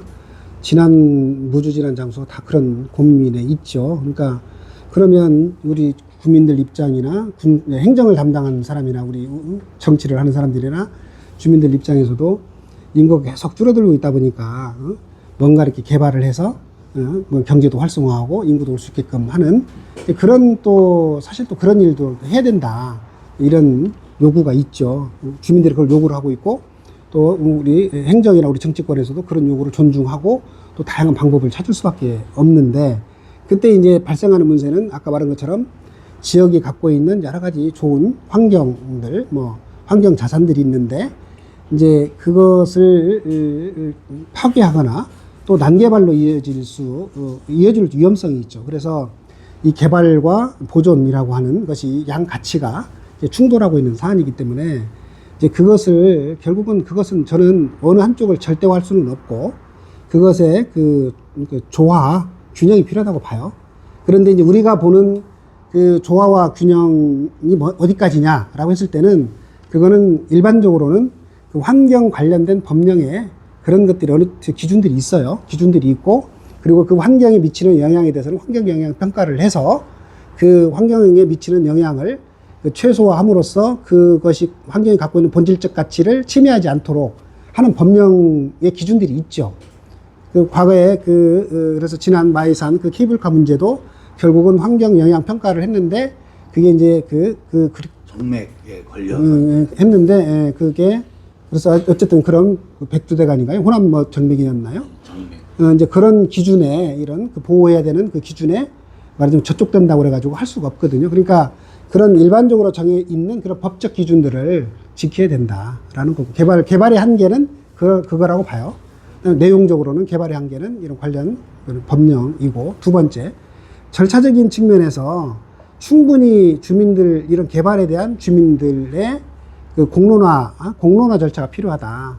그리고 그 공론화 절차를 통해서 주민들의 우려가 전달이 되고 난개발이 되지 않고 환경 침해가 최소화될 수 있도록 주민들의 의사가 거기에 반영이 되고 또 그 주민들에게도 그 개발의 효과가 돌아갈 수 있도록 이 상생형 구조를 어떻게 만들 거냐라고 하려면 이런 공청회 같은 공론화 절차가 필요하다는 두 가지가 저는 전제로 얘기를 하고요. 그런 점에서 그리고 이제 우리 진안을 놓고 보면 진안은 지금 용담호 인근이 한 111 평방 킬로미터가 지금 수변 구역으로 지정이 돼가지고 여러 가지 지금 재산권 행사를 할 수 없고 개발이 제한돼 있죠. 그 다음에 또 산림이 한 70%가 넘는데 여기도 각종 규제들이 좀 실제로 있습니다. 그런 이제 이런 그 규제를 갖고 있는 한계 내에서도 이게 지방소멸 시대를 극복하기 가기 위해서는 이게 한편으로 보면 사실은 건강과 휴양과 또 이런 관광이 이게 또 자원이기도 해요. 이거를 잘 그러면 활용하면 이게 또 발전 잠재력이 될 수 있는 거니까 이제 저는 그래서 이런 자원들을 잘 살리면서도 또 친환경적으로 개발을 해야 된다. 이런 측면에서 진안은 휴양관광 특별시라고 하는 발전 비전을 가지고 한번 이렇게 발전 전략들을 좀 세워봤고요. 근데 이제 진안이 갖고 있는 요소는 산림 측면에서 보면, 산 측면에서 보면 지도권 산림치유원이 올 8월, 올해죠? 네, 올해. 예, 올 8월 달에 이제 문을 열어서 내년부터 아마 본격적으로 가동을 할 거고요. 그게 아마 총 사업비가 900억 정도 됩니다. 그것도 이제 제가 국회의원 하면서 2017년도에 그 관련된 사업 예산을 따가지고 지금 이렇게 하고 이제 완성을 이제 준공을 하는 상황이고, 그 다음에 이제 여기는 서남권 최대 산림 치원이 될 거예요. 그 다음에 이제 그 옆에 신광제가 이제 진안하고 장수 넘어가는 그 중간에 있는 곳인데, 거기 이 고원지대에다가 이제 그 약용 식물을 거기다가 할 수 있는 그런 좋은 적지여서 그런 것들도 이제 거기다 지금 하려고 합니다. 이제 그리고 또 이제 그 등산학교, 이 산락을 관련해 가지고 등산학교에 관련된 것들도 이제 진안군하고 협의해서 이번에 공모 신청안에도 좀 준비를 좀 하고 있고요. 이제 그래서 이 산림을 그리고 이제 또 한 가지가 이번에 충북 특별자치도가 출범을 하면서 이게 이제 여러 가지 이제 권한 중에서 이제 특별 이제 어떤 자원들에 대해서 특구를 지정할 수 있도록, 그러니까 거기는 산악관광진흥지구로 이제 거기를 지정을 해서 그거를 이제 여러 가지 그럼 규제가 좀 완화되니까 그걸 가지고 이제 거기를 산림복합단지라든가 이제 산림복지시설, 산림치유원 뭐 이런 것들을 이제 좀 잘 만들고 또 이제 와서 이제 다양한 형태로 즐길 수 있도록 하는 이제 그런 노력을 하는 게 필요하다고 보고요. 두 번째는 또 이런 물과 관련해 가지고 용담호가 있잖아요. 그래서 용담호의 주변이 지금 수변지구로 다 묶여서 그야말로 물만 바라보고 좀 살아야 되는 상황인데, 이 수변지구 중에서 일부 말하자면 그 하수처리 시설과 관련된 부지들은 해제가 가능할 수 있는 법령이 있어서 그런 걸 통해서 일부 해제를 하려고 그래요. 그래서 이걸 해제를 하게 되면 그 주변에다가 여러 가지 뭐 이런 정원도 만들고 또 이렇게 관광을 즐길 수 있는 그런 시설을 만들어서 나름대로 거기가 뭐 일종의 에코토피아라고 뭐 이렇게 이름을 지을 수 있을 것 같은데, 이제 그런 것들도 만들 수 있겠다. 그러면 이런 산악과 물을 잘 이용한 그야말로 힐링 건강 특별시, 힐링 건강 휴양 특별시 진안, 이런 비전을 만들 수가 있죠. 그러면 어쨌든 중요한 거는 그런 과정을 할 때 환경의 본질적인 가치를 침해하지 않도록 하는 법적인 기준들, 요거 잘 정확히 지켜야 되고, 그 다음에 그 과정에서 주민들의 의사가 반영하고 상생할 수 있는 구조가 되기 위한 그런 공론화 절차, 이런 것이 반드시 있어야 되겠죠. 무주에 대한 질문을 하겠습니다. 무진장 3개 지역에서는 농어촌 버스가 유일한 대중교통수단인데요. 무주 같은 경우는 지금 주민의 교통복지 실현을 위해서 지난해부터 농어촌 버스 완전 공영제 전환을 추진해오고 있습니다. 하지만 이제 무진장 역으로부터의 노선 분리라든지 아니면 막대한 이제 재원 확보 등의 문제 때문에 사실은 이제 추진하는 게 쉽지만은 않은 상황인데요. 후보님께서는 완전 공영제 전환에 대해서 어떤 견해를 갖고 있으신지, 그리고 본인은 어떤 역할을 하실지 궁금합니다. 결론적으로 말씀드리면 저는 공영제 전환이 필요하다 이렇게 생각하고, 다만 이제 이것을 어떻게 실현할 거냐 문제에 있어서는 각 지자체마다 상황이 좀 다르기 때문에 지자체의 상황에 맞게 다양한 형태로 단계적으로 이렇게 추진할 필요가 있다, 이렇게 말씀드릴 수 있을 것 같고요. 알다시피 지금 무진장 영역이 진안 무주 장수를 운행하고 있고, 또 그 3개 군이 지금 보조를 해서 하고 있죠.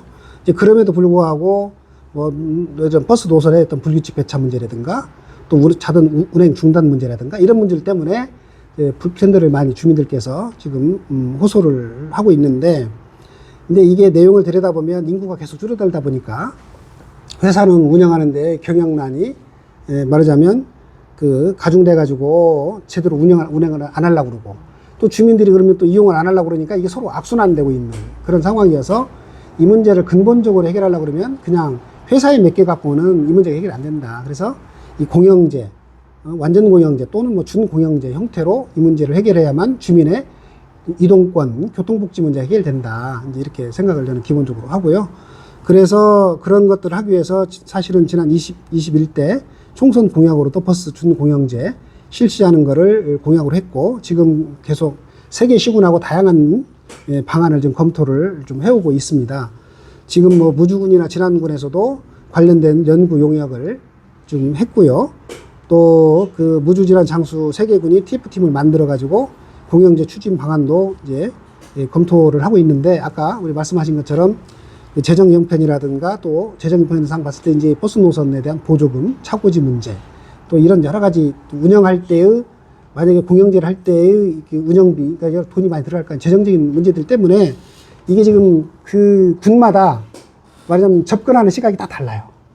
그래서 무주 같은 경우는 좀 가장 빠르게 공영제로 좀 빨리 전환하려고 하는, 네, 그래서 군에서 이제 전체 내가 알기로는 군에서 이제 공영제를 적극적으로 시행하려고 하는 그런 그 의도를 갖고 있는 것으로 알고 있고, 장수는 약간 이제 말하자면 준공영제 형태로 봐야 되나요? 그러니까 이제 지간선제. 그러니까 간선은 누진장 얘기하고, 이제 뭐 지선은 군에서 한다든가 그러면서 보조를 하면서 하는 뭐 이제 이런 형태의 좀 고민을 하고 있는 것 같고, 진화는 조금 더 이제 아직 아마 아직 이제 장수하고 아마 유사할 것 같은데 아직 정확하게 방침을 정하지 못한 것으로 현재 그렇게 알고 있습니다.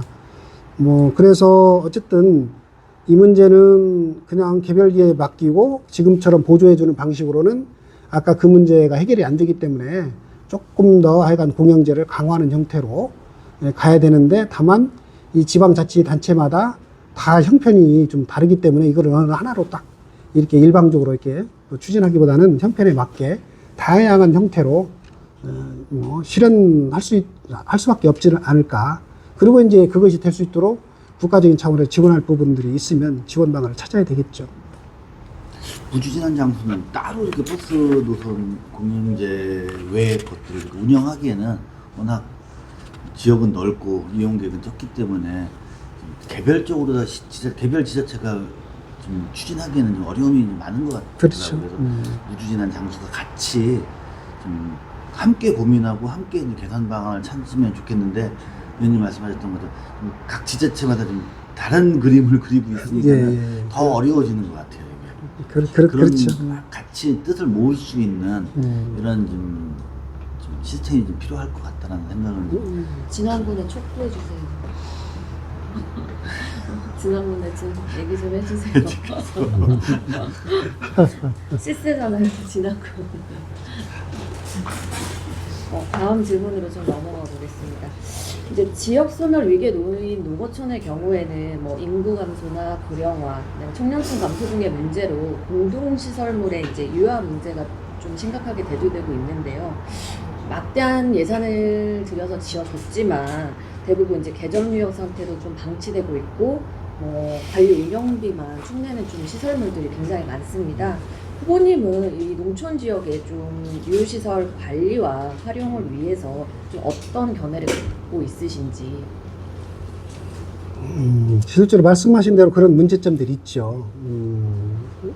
그리고 이제 그것의 이제 근본적인 이유를 따져보면 그것도 역시 말하자면 지방 소멸 문제죠. 인구가 계속 줄어들고 있는 상황인데, 그래서 이제 정부에서도 이런 농촌에 대한 공간 정비, 그러니까 농촌에 대한 그 삶의 질을 높이고 또 인구를 그대로 유지하고 지역 경제 활성화를 하기 위한 차원에서 농촌 개발 정책을 지금 하고 있죠.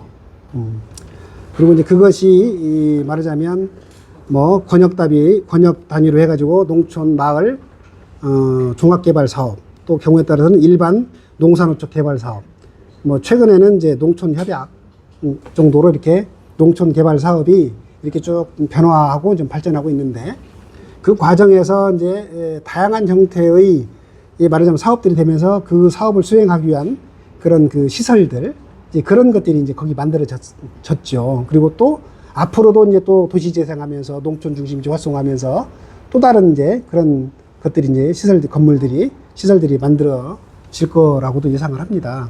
그런데 이제 그게 이제 그 인구가 계속 줄어들다 보니까 건물을 만들어 놔도 이용하는 사람이 적고, 그러니까 그런데 이제 운영비는 계속 들어가야 되니까 이제 말하자면 계속 그게 이제 애물단지처럼 그렇게 돼 있는 문제들이 있고, 그 다음에 이제 그것을 운영하는 과정에서 이제 말하자면 그 운영 주체들이 투명하게 운영하지 않음으로 인해서 그것이 말하자면 지역의 갈등 요인이 되기도 하고, 그런 문제들이 현재 있습니다. 근데 그런데도 불구하고 앞으로 전혀 안 해야 되느냐, 앞으로 이런 유형의 사업을. 근데 그럴 수는 또 없다고 봐요. 조금 상황을 바꾸더라도 이런 문제점들을 개선하면서도 결국은 도시재생이나 농촌협약을 중심으로 해서 하여간 이 농촌 공간을 또 재정비하고 재구조화하는 이런 일들은 앞으로도 계속 해야 되는데 좀 합리적으로 해야죠. 그러려면 앞으로 예를 들어서 기능이 이게 첫 번째 이제 기존에 있는 건물 중에 기존에 있는 운영하는 이런 시설 중에서 예를 들어서 불투명한 운영으로 해서 여러 가지 갈등 요인이 되고 있는 것들은 저기 운영 주체들이 투명하게 그것을 운영해야 되고 또 지도 감독하는 행정에서 그 투명하게 그 운영될 수 있도록 지도 감독을 제대로 해야 된다 이런 거고요. 두 번째는 이 건물들이 있는데 이게 유사한 기능을 갖고 있는 건물들이 중복되게 있을 때 그것을 또 좀 뭐랄까 다양한 형태로 말하자면 운영할 수 있도록 기능을 조금 이렇게 분리해 가지고 중복되지 않도록 활용하는 대책도 세워야 된다고 봐요. 그리고 이제 그런 거를 함에 있어서 이제 우리 주민들하고 관계해서 주민들이 그것을 좀 잘 이용할 수 있는 이런 방안들을 교류하고 소통하고 활용하는 방안을 좀 다각도로 좀 찾아야 된다. 그런 거고, 이 과정에서 이제 어떤 사업의 경우에는 이게 수익 사업을 하는데 제도적으로 안 되거나 주민들이 이용하는데 그 규제가 좀 심한 그런 것들도 있어요. 이제 그런 것들도 사실은 규제를 조금 더 완화해서 이게 왜냐하면 유지 관리를 하려고 그러면 어느 정도 수익 사업도 해야 되고 그것도 해야 되는데 그걸 다 막아놓으면 안 될 수가 있거든요. 그래서 그런 불합리하고 불필요한 규제가 있으면 그것도 좀 찾아서 좀 더 푸는 그런 일도 해야 되지 않을까 그렇게 생각을 합니다. 농촌 중심 활성화 사업과 농촌 협약 사업으로 이루어진 이 건물들에 대해서는 수익 사업을 그 안에서 못하게 돼 있고 그렇다고 또 이제 사람들을 그 건물들을 관리하고 운영을 해야 되는 인건비 지원도 안 되고 이러다 보니까 그러니까. 자원봉사 아니면 봉사만을 계속 얘기를 하다 보니까는 거기서 그냥 지역에서 누가 이렇게 봉사를만 하고 할 수 있는 상황은 아니니까는 계속 비어지는 것 같아요. 그런 좀 규제라든지 좀 말씀하셨던 그런 분들에 대한 그 규제 부분은 좀 살펴보시면은 좋을 것 같습니다. 그게 근본적인 문제들입니다. 섬에도 비슷한 케이스가 있어요. 수년 제국도 비어 있고 준비했던 분들의 갈등이 그렇다고 비어 있는 예를 비어 있다고 방치해두면 건물을 또 유지 관리를 해야 되잖아요. 사실 막 계속 그게 행정의 이제 부담으로만 이렇게 가는 거죠. 그러고 10년 동안이면 10년 동안 그 원칙대로만 사용을 해야 되니까 그 원칙대로 사용하는 사람들이 빠져나와 버리면 그냥 10년 동안 비어버리는 거죠.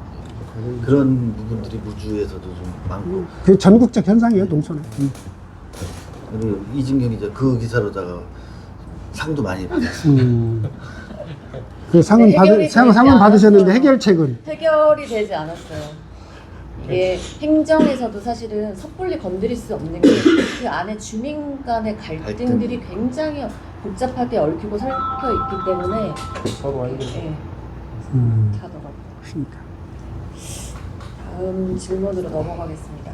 무주는 올해 1천만 관광객 유치를 목표로 자연특별시 무주 방문회를 선포했습니다.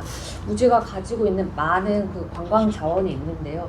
이런 자연 환경을 좀 잘 보존하면서도 미래 지향적인 관광 정책 방안은 무엇이라고 생각하시는지. 결국은 이제 무주가 갖고 있는 이렇게 자원들을 잘 활용하면서 그것이 이제 지역 발전의 또 동력으로 삼을 수 있는 그런 이제 고민이 좀 필요하겠죠. 그래서 이제 무주는 워낙 무주를 자연특별시라고 그러잖아요. 자연과 인간이 공존하고 또 미래 세대와 현재 세대가 함께 누리는 아름다운 환경도시, 그게 뭐 자연특별시라는 건데 결국은 이제 무주가 갖고 있는 그런 자연 경관, 이런 생태 이런 것들을 잘 활용하는 이제 전략이 필요한데, 근데 그런 점에서 보면 이제 무주는 그런 걸 종합을 해보면 저는 청정 태권 특별시 이런 발전 방향을 갖고 가면 어떨까? 저는 그러면 좀 좋겠다는 생각을 해요. 알다시피 무주는 무주의 새로운 성장 동력은 저는 태권시티다, 태권시티 완성이다 이렇게 생각을 하는데, 알다시피 무주에는 태권도원이 있고요. 그 다음에 지금 용역중이지만 태권도 사관학교 그거 지금 하고 있고요. 그 다음에 이제 또 그 태권도 특성화 고등학교를 지금 만들려고 좀 하고 있죠. 그래서 그리고 이제 또 태권 마을 뭐 그것도 있고요. 그 다음에 이제 교통력 그리고 이제 그러면서 또 그러기 때문에 이런 태권도 태권브이 뭐 이런 거 관련된 다양한 문화 콘텐츠 이런 것들을 발굴하고 육성을 해야 앞으로 무주의 미래가 밝아질 거다. 이제 그리고 그것을 이제 관광하고 이 문화와 체육과 관광을 융복합해야 되겠죠. 이제 그런 방향으로 이제 이렇게 가야 된다고 보고요.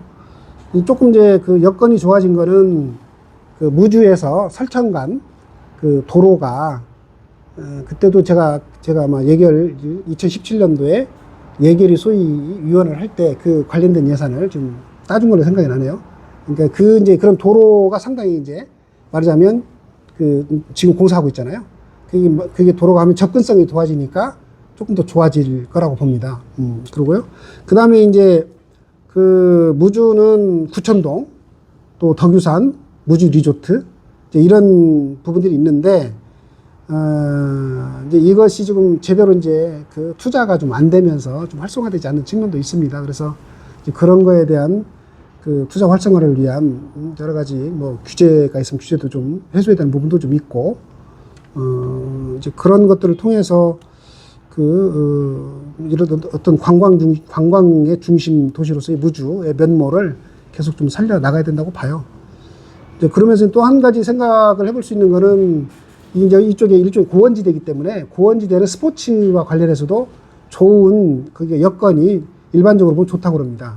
그 정도 기온과 높이에서는 운동하기가 좋은데 그러면 이제 스포츠 관광을 활성화시켜야 될 필요가 있다. 그래서 예를 들어 태권도 탁구 같은 것도 이제 전국대회도 좀 유치하고 또 사계절 스포츠 클라이밍이라든가 빙벽장 같은 거 이런 것 좀 만들어가지고 전국의 스포츠인들이 묘주를 찾을 수 있는 스포츠의 명소를 만드는 것도 좀 저는 필요하다고 보고요. 그래서 어쨌든 무주는 이렇게 이런 청정 자연과 이게 태권도라고 하는 것들을 잘 결합시켜서 이런 발전 비전을 잘 세울 필요가 있고 그 다음에 이제 조금씩 여건이 제가 보기에는 좋아질 수 있는 것은 교통 여건이 저는 점차 좋아지리라고 봐요. 아까 말했던 무주 설천간 연계하는 도로가 이제 조만간 완공이 될 거고 이제 우리가 조금 더 큰 그림에서 좀 봐야 될 거는 동서횡단 고속도로 철도 그러니까 새만금과 포항을 연결하는 철도와 고속도로 국가 계획이 있는데 그것이 좀 조속하게 돼야죠. 그러면은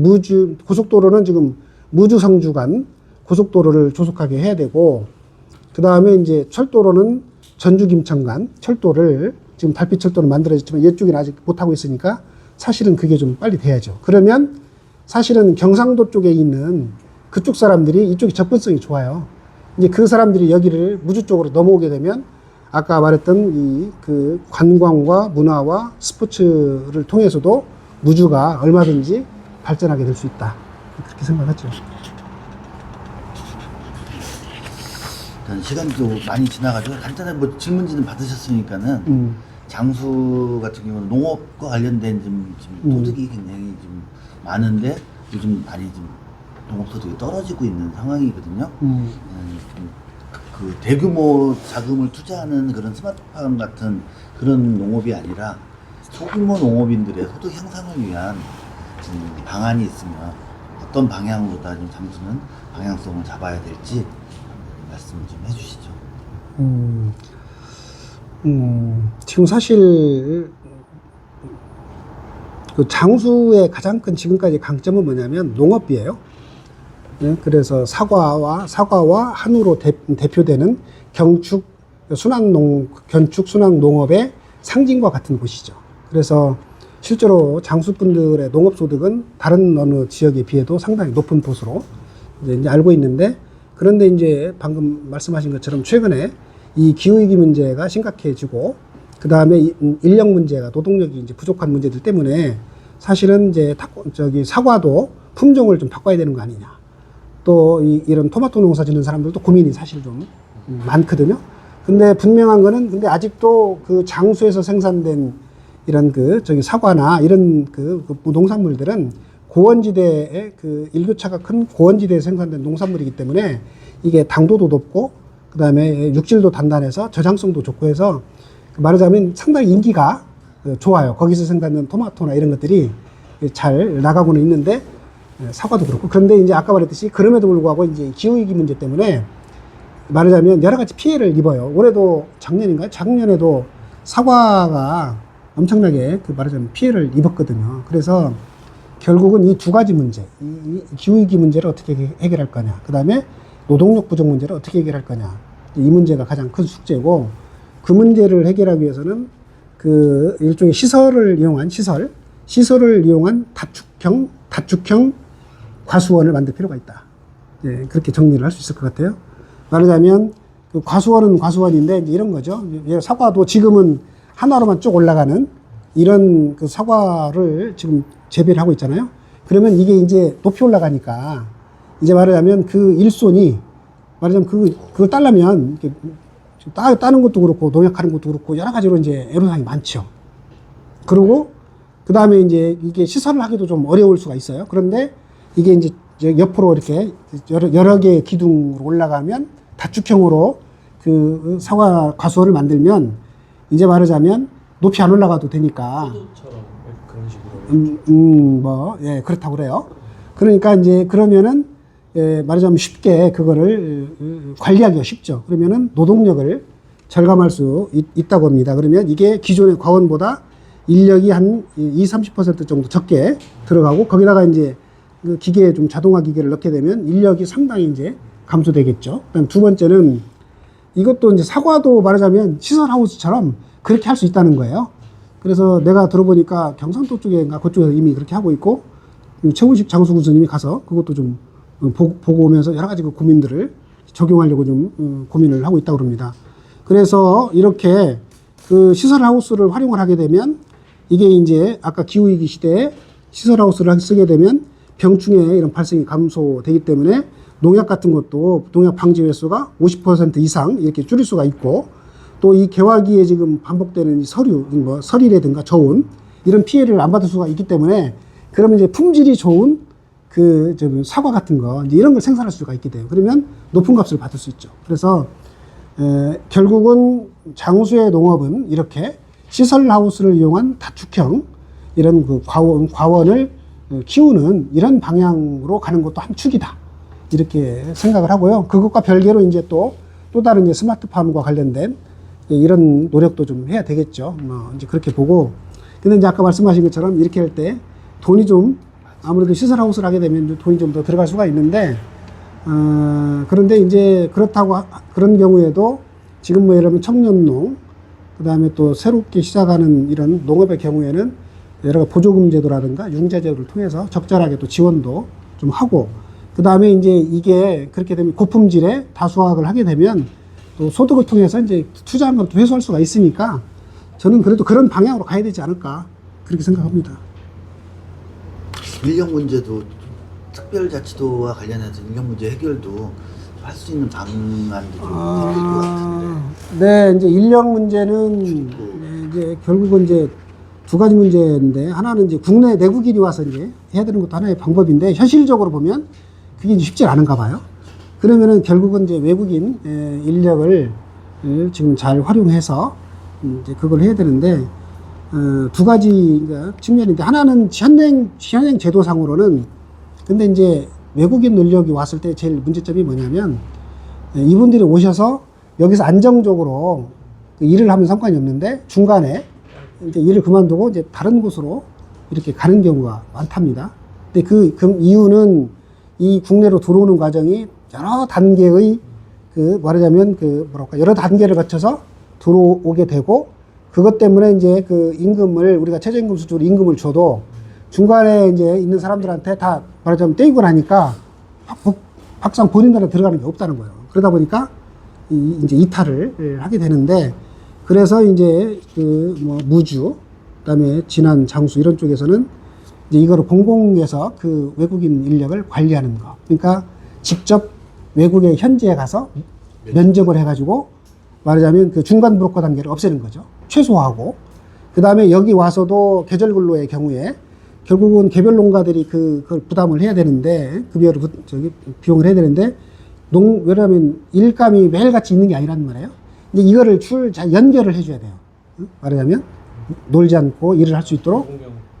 그렇죠. 공공형. 그렇게 그거를 누군가는 해줘야 되는데 이제 그런 것이 두 개가 같이 가야 되죠. 그리고 그 사람들이 왔을 때 거주할 수 있는 주거 문제를 또 해결을 해줘야 돼요. 이런 거를 하려고 그러면 결국은 이것도 공공이 관여해서 말하자면 이걸 관리할 필요가 있다. 그래서 이제 지금 이제 지금은 이제 지금 제도로 보면 저기가 중심으로 해요. 농협이 행정과 이제 농협이 중심이 돼서 이제 그런 제도를 하고 있죠. 무주에서도 하고 있고. 근데 제가 재작년인가 무주에서 하는 걸 보고 요거 좀 워낙 이 문제가 농촌 인력 문제가 심각하니까 이거를 말하자면 확대할 필요가 있다. 농식품부에다가 국정감사 때 이제 이런 얘기도 좀 적극적으로 제안하고 해서 이게 좀 확대가 시행이 됐죠. 그래가지고 이제 진안하고 장수를 하게 됐고 올해는 이제 완주가 지금 신청을 아마 할 겁니다. 선정됐어요. 아, 선정이 됐나? 그래서 완진무장 4개 다 공공형 규정으로 보험사례로 지금. 네네.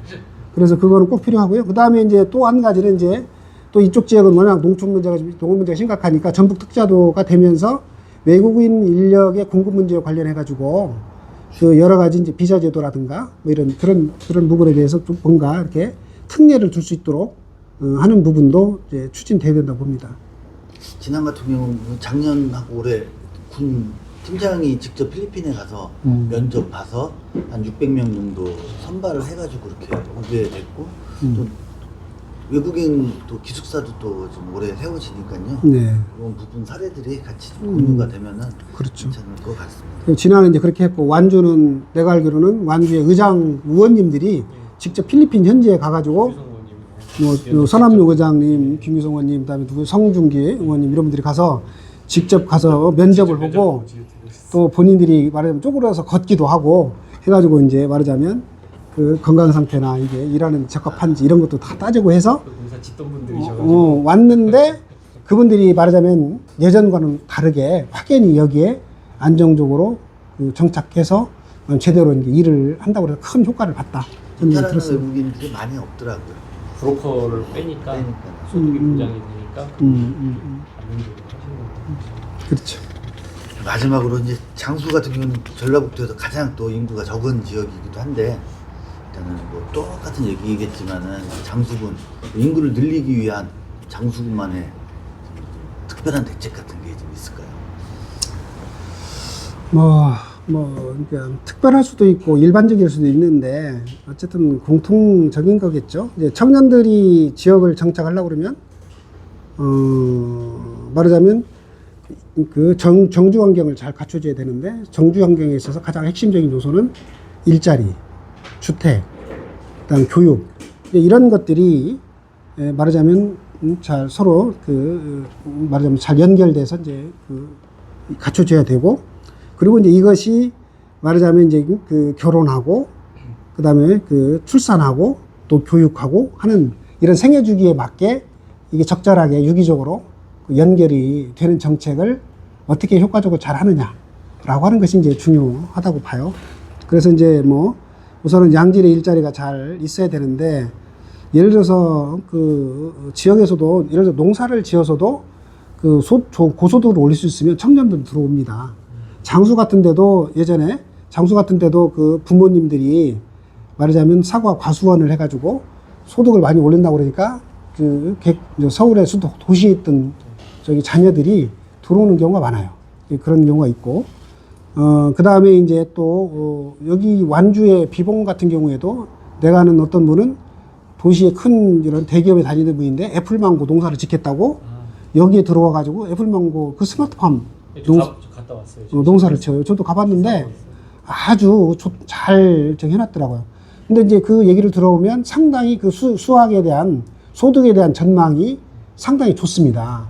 그래서 이런 청년들의 경우에도 그 지역의 특성에 맞는 작목을 잘 선택해서 이 적절한 스마트팜 농업을 하게 되면 희망이 있다. 저는 그렇게 봐요. 이제 그런 부분들이 잘 될 수 있도록 이제 지원을 해야 되고요. 그 다음에 이제 농업 외의 분야에서도 지역이 갖고 있는 로컬 자원을 잘 활용해서 말하자면 창업도 하고 청년들이 좋아하는 농업, 그러니까 좋아하는 사업을 지원할 수 있는 것도 필요하다고 봐요. 예를 들어서 장수 같은 경우에는 지금 거기에 말산업 특구로 되어 있고, 그 다음에 경주마 목장도 있고, 그 다음에 말 고등학교도 있고, 또 말과 관련된 여러 시설들이 있어요. 그리고 아마 장수군에서 계획하는 것 중에 하나가 승마를 통해서 힐링 코스라고 해가지고 아마 10km 정도 하는 승마로드길 그런 것도 이렇게 만들려고 하는 걸로 알고 있는데, 예를 들자면 이제 그런 것들이 제대로 만들어지면 그거는 또 새로운 하나의 또 사업 의역이고, 그런 것들을 하면서 또 청년들이 또 그 말하자면 그 일자리를 얻을 수 있다고 보고, 또 한 측면에서는 장수가 여러 가지 자연 환경이 좋은 데거든요. 계곡도 좋고 좋으니까. 그런데 이 자연 환경에서는 이런 걸 하기도 괜찮아요. 뭐냐면 디지털 콘텐츠 산업. 예를 들어서 웹소설, 웹툰 이런 거는 말하자면 시끄러운 도시보다 작가들이 이게 좋은 경치 좋은 데서 그런 일들을 하죠. 그러면은 요즘은 보니까 그 웹툰 웹소설 쓰는 그 작가들이 젊은 친구들이 많이 하는데 상당 정도 또 생산품으로 보면은 그런 생산품을 만들어내기에 또 그런 게 또 굉장히 좋은 조건이 될 수도 있다는 말씀이죠. 그렇죠. 이제 그거 소득을 많이 올리는데 그것만 갖고는 안 되고 이렇게 해야 되죠. 그러니까 지금 그 예를 들자면 그 서울에서 그 회사가 뭔 회사인지는 잘 지금 안 떠오르는데, 아까 디지털 콘텐츠를 제공하는 그 회사가 있어요. 거기에서 이제 웹툰과 웹소설 같은 이런 그런 것들을 거기서 이렇게 한 몇백 명의 작가들과 함께 그걸 제공을 하죠. 일종의 플랫폼인데, 여기가 이제 네이버하고 같이 연계해서. 그래서 그 회사와 이제 지역에 있는 아까 말했던 있는 사람들이 거기와 이제 연계해서 거기서 이제 작품 활동한 것들이 그 플랫폼을 통해서 전 세계로 이렇게 나가게 되는 거죠. 그리고 그 사람들을 양성을 할 때 지역에 있는 대학과 연계해서, 예를 들어서 그게가 지금 원광대학교하고 좀 협약하는 것으로 알고 있는데, 원광대학교에 있는 데서 말하자면 이제 그런 거를 또 창작 활동을 지도할 수도 있잖아요.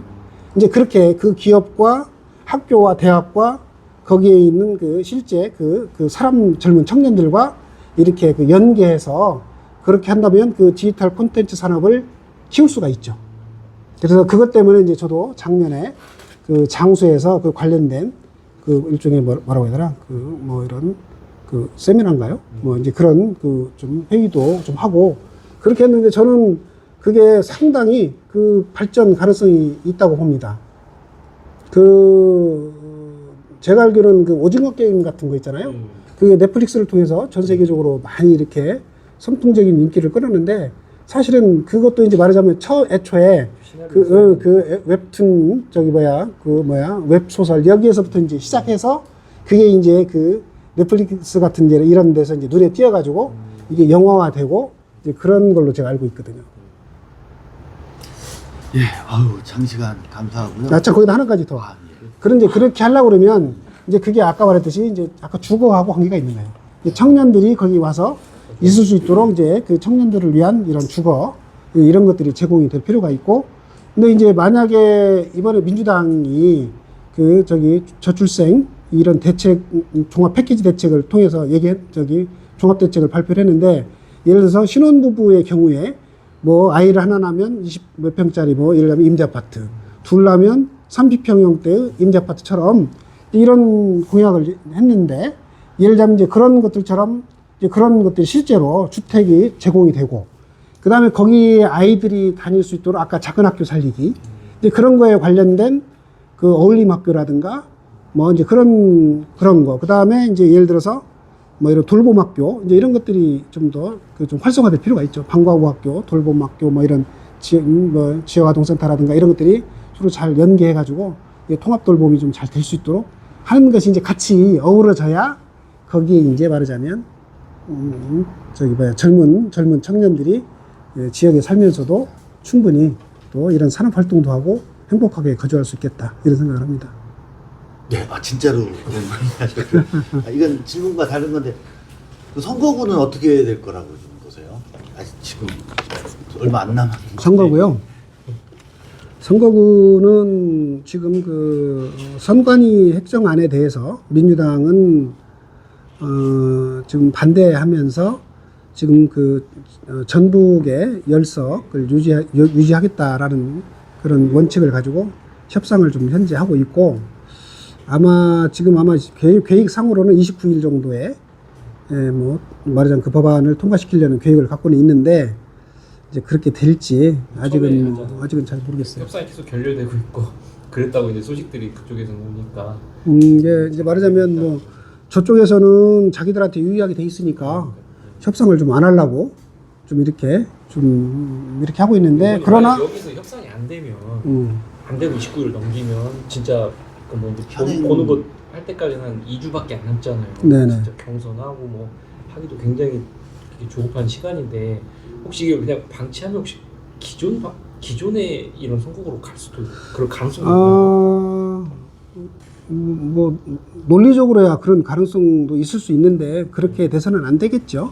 왜냐하면 인구 한 어쨌든 어쨌든 그게 이제 이 제도상으로는 이렇게 되는 거예요. 지금 선관위 획정안이 왔지만 만약에 합의가 안 되면 결국은 이제 이게 선거가 치러지려고 그러면 현행 선거법을 바꿔야 되거든요.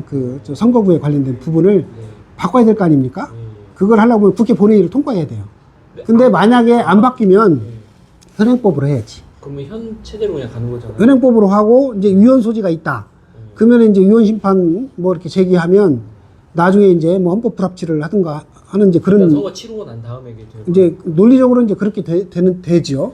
그러나 이제 말하자면 이런 그 헌법 원칙에 안 맞는 이런 선거법을 가지고 선거를 치른다고 하면 또 말은 책임 있는 정치 모습은 아니니까 사실은 그렇게 안 되도록 여야 간에 이제 최선의 협상을 통해서 하려고 노력을 뭔가 이제 합의를 위한 노력을 해야 되고요.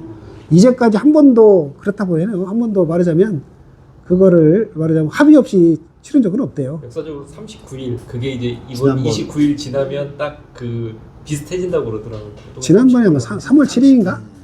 그때 통과됐다는 것 같은데.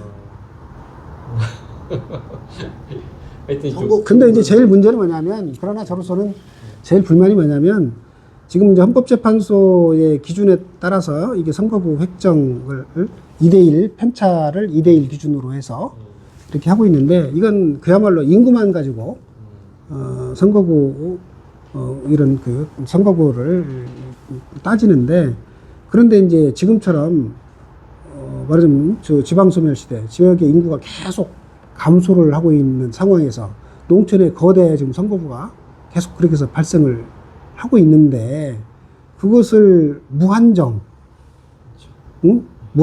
그렇게 하는 것이 저는 그건 근본적으로 맞지는 않다고 보거든요.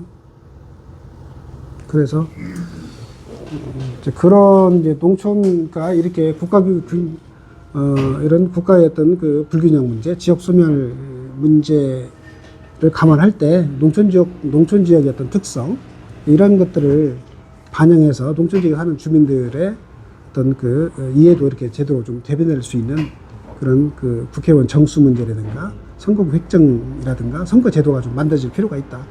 그런 걸 생각하죠. 뭐 이번에 좀 어렵더라도 차기 앞으로 그건 반드시 해야 될 일이라고 봐요. 그렇게 해야 된다고 봐요. 네, 마지막으로 완진무장 지역 주민들에게 한 말씀 부탁드리겠습니다.